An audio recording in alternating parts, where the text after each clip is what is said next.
Welcome to The Art of Being Unstoppable, the podcast where we will go beyond the ordinary and embrace the extraordinary.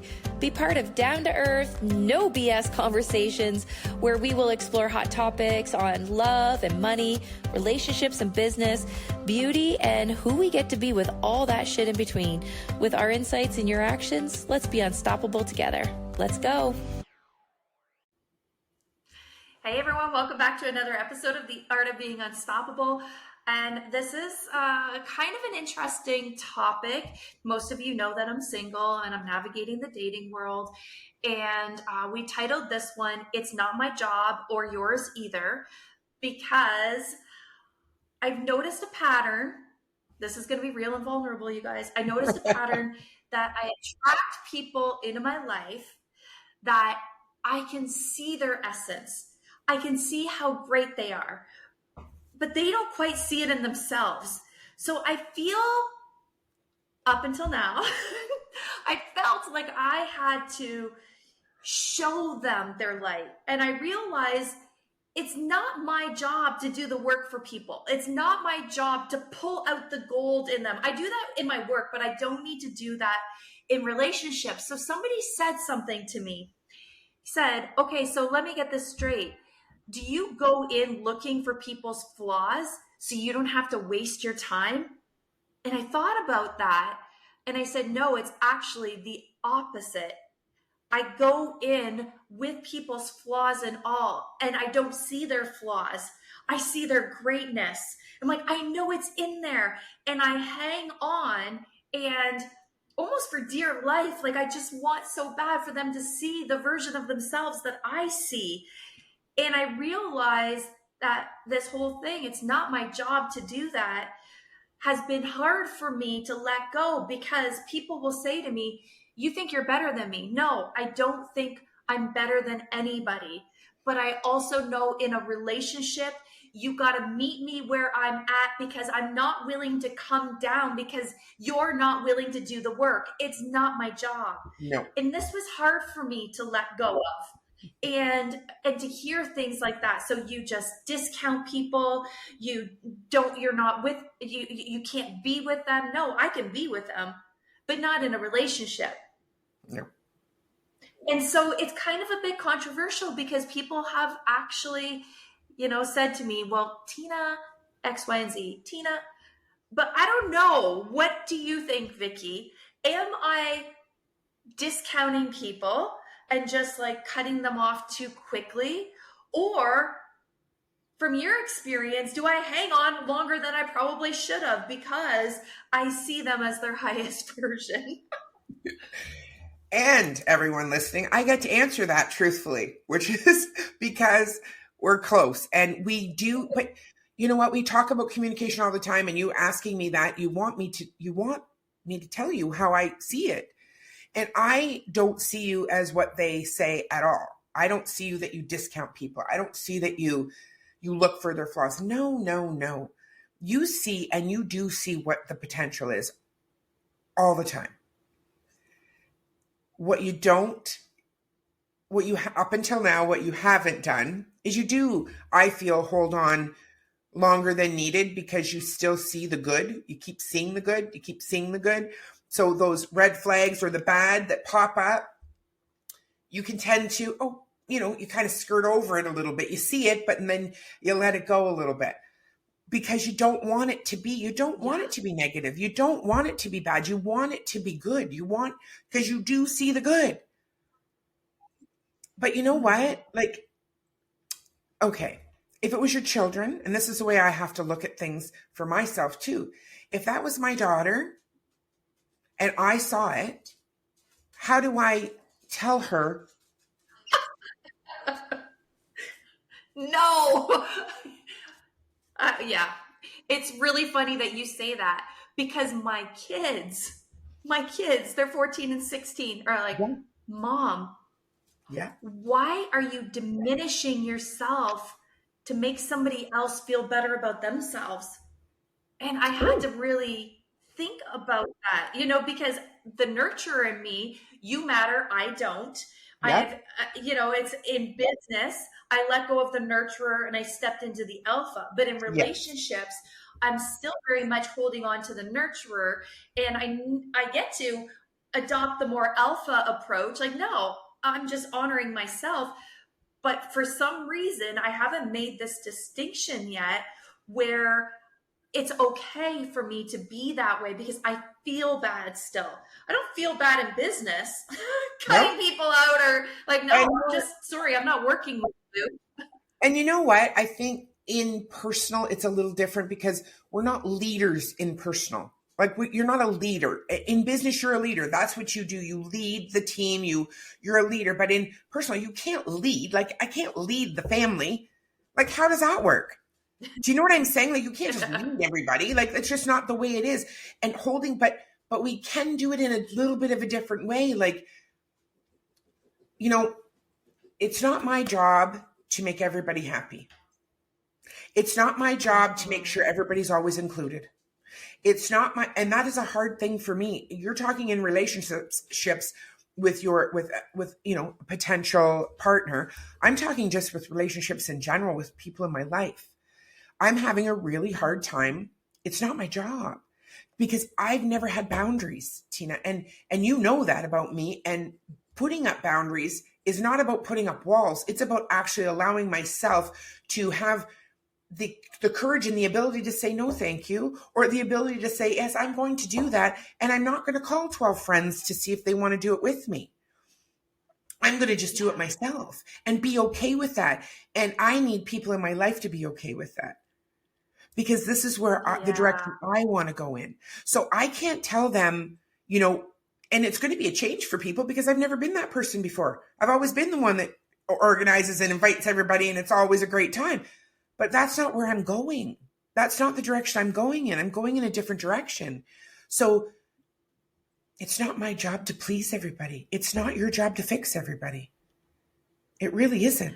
Oh, Right? and it's so interesting, right? Because it's like, where did this where did this need come from? Because I always believe wherever there's a pattern, there's a story. If Right? you see the pattern, you can get to the source of where it's coming from. And most of you who have been following me for a while, if you're new, you might not have heard this story. But growing up, my dad had severe mental health issues. He was diagnosed with bipolar disorder, then later schizophrenia.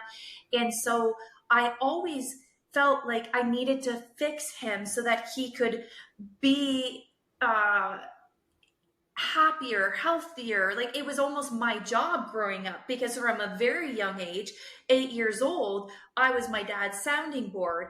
And that pattern of being everybody's sounding board and everybody's dumping ground when things weren't going right, like I just took that all on me. And even in my business, I'm a coach. So I'm hearing it every day.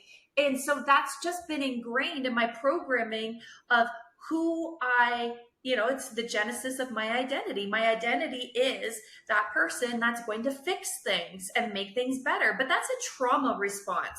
Yeah. That's not authentic. It's not who I authentically am. It's who I created myself to be Yep. because it gave me, a sense of false security. If I could work really hard towards fixing my dad or other people around me, somehow that gave me a sense of validation that I had a purpose, and that was my purpose, make things better. But I realized my dad wasn't broken. He didn't need to be fixed. Mm-mm. And it wasn't my job to help him develop himself personally, to go get the support that he needed. Yeah. But I took that on.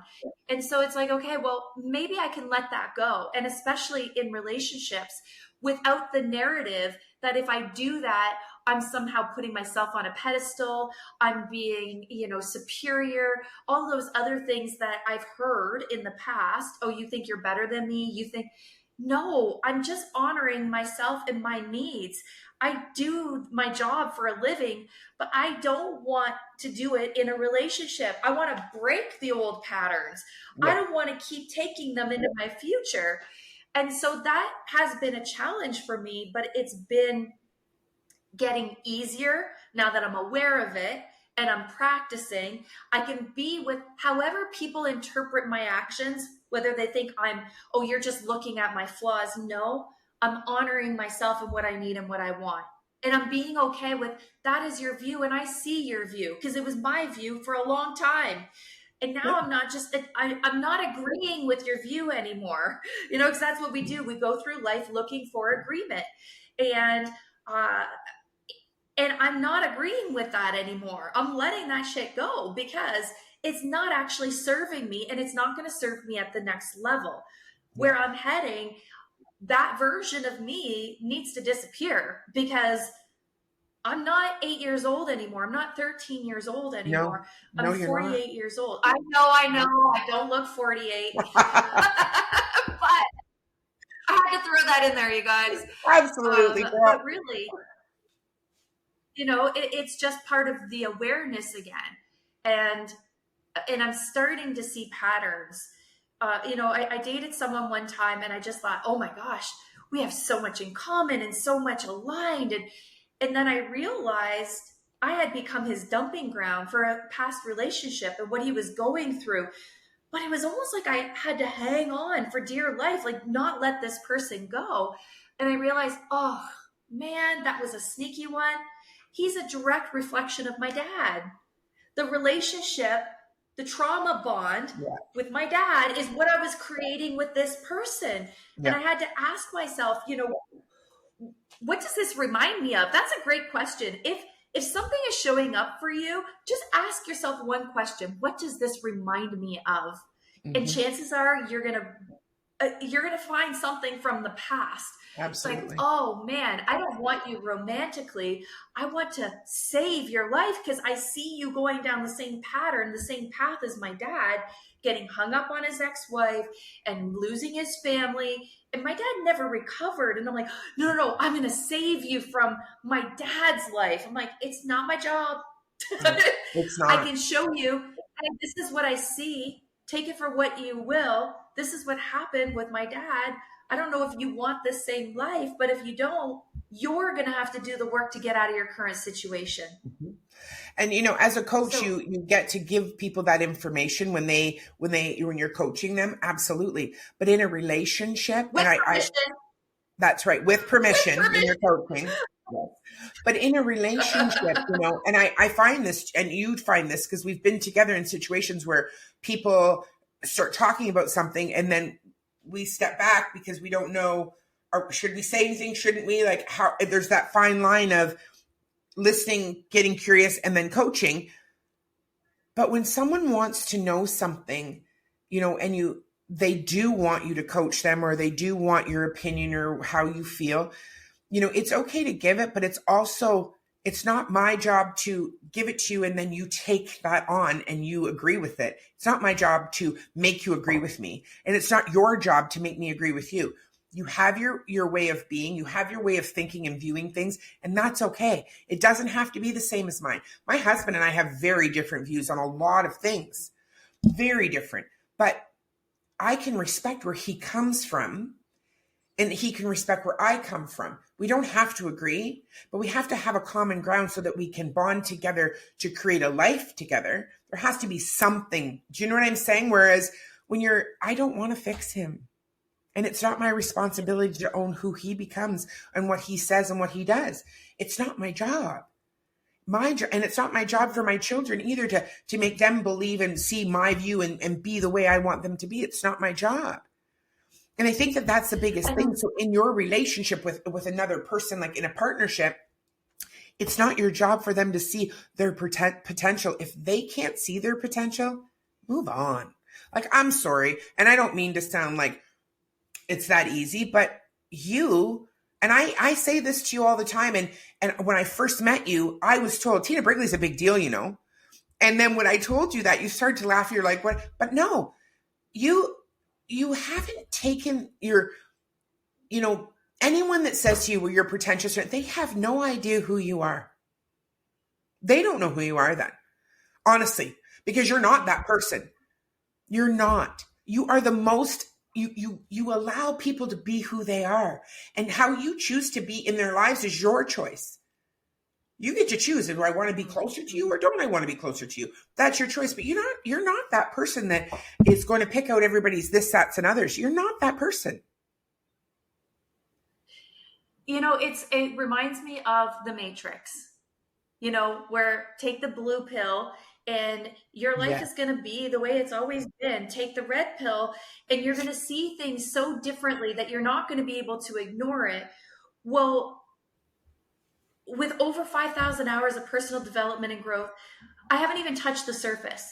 I'm not even like, I say, like, I'm not even close to being, whatever. But I do have 5,000 hours more of personal development and training than a lot of people do. And so for me, what I notice the pattern is I will diminish that. I will try and come down. It's almost like I had an experience with somebody the other day. It was almost like a head pat, like, good for you for doing work. Yeah, been there, done that. I'm like, no, you actually haven't. You actually have not been torn apart Mm-mm. every area of your life, like your life, your nooks, your crannies, your traumas, it's severe coaching, being responsible. No, you meditate and you watch videos, but that is not the same as discovering your blind spots. But before, I would almost tolerate the pat on the head and be like, yeah, you're right. I haven't really done that much work. And now it's like, wait a minute, another pattern. Why do I diminish myself, who I am? Because I don't want my ego to get in the way. I don't need to prove anything to anybody. But at the same time, it's, my circle gets smaller and smaller. And that's okay with personal growth, because we realize that we want people in our circle that get who we are, that see us for who we are, the transformed version of ourselves, not the old version that people want to hang on to. And I think this is why a lot of people fear personal development and growth, Yeah. because who will I be when I actually see myself for the first time? Will I like that person? Will I be able to maintain that person? Will my family and friends like that person? Yeah, that's what I And was going my to say. experience, Your family, like, yeah, what's my going to happen with your family? Like, are they going to actually like who you've become, or your life partner, or your children? Are they going to like who you've become? well, sometimes we can grow together and sometimes we grow apart. Like Absolutely. my ex and I, we ended up growing apart. He did personal development work too. But his experience was different than mine.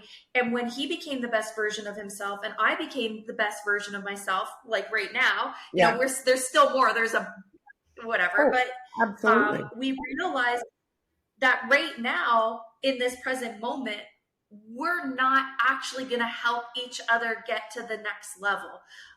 We are going to reactivate, we're going to trigger each other. And so when we consciously uncoupled, we said, I love you, and you're not the life partner that I need to get me to my next level in life. And people don't understand that. But it's like, we both felt it. We both felt that we couldn't be our truest, most authentic selves with each other. Yeah. And so now we can celebrate Christmas together. We can go out to dinner with the Hmm. kids. We can still love each other. I still deeply love him. I will always love him. He will always love me, but from a distance. Yeah. And that's okay. But there is an impact for taking ourselves on sometimes. And again, we said this during the last podcast episode, do we actually have the courage to shift our lifestyle to be true to ourselves? And for most people, the answer is no. They're not willing to shift their lifestyle to be Mhm. true to themselves because it's not actually important. But for me, integrity being my word, um, personal development and growth, authenticity, being authentic, the most authentic version of myself Yeah.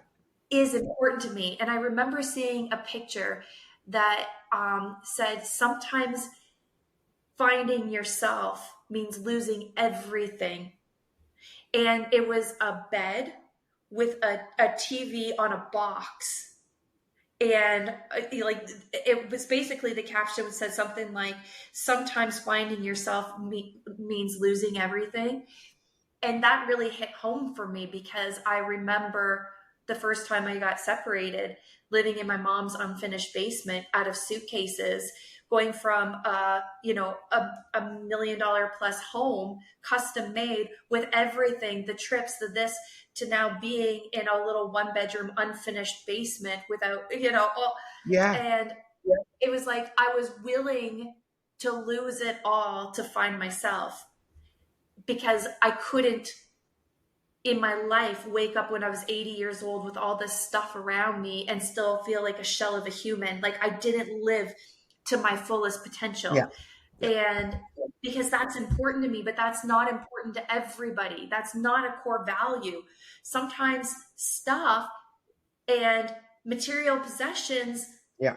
is somebody's core value. Like having things around them is important to them, and that's okay. But for Absolutely, me, because that's why it's not your job and it's not yours either. It's not mine and it's not yours either. We get to be who we get to be, and we get to surround ourselves with the people that bring the best out in ourselves as well. Those people that are growing and that with us, is our or pardon? and that is our job. That's right. Owning ourselves, being responsible for ourselves, that is our job. Nobody is responsible for our happiness. Nobody's coming to rescue us. Nobody's coming to fix us, because we're not broken. We don't need to be fixed. But our job is to be true to ourselves, to live the best life we can live. Because if not, I mean, there's always, if you believe in past lives, there's always another opportunity to live your best life. But why not live it in this current reality? Absolutely. Oh, Absolutely. Yes. So it isn't my job to make others happy. The only job that I have is to make myself happy. And to be honest and true, when people ask you, be truthful, communicate, talk to the people that you love in your life. You started this podcast by asking me, what do you think? And right. And that is important. We have had that relationship since we began working together. You were my coach in the beginning, since we began working together, but that's just grown from there. It's just grown. And I can share things with you, and you don't ever make me wrong, or I don't make you wrong. We just listen, and then we're there for each other. And we already know the answers. We already know what you need to do. No one doesn't. Like, come on. When you know what I mean? Like, stop. We know. I think you said to me one time, stop pretending you don't know. You know. I'm like, yeah, I know. I know what I know. I know what I don't know. And I know, or what I know what I don't know that I don't know that I don't know. And that's the whole world of personal development and growth, is finding those blind spots. And it becomes addictive once you see them. You can touch them, you can let them go. But we don't always have to look back. We can look forward, and actually look forward, but honestly too, what you get to do in this moment right now.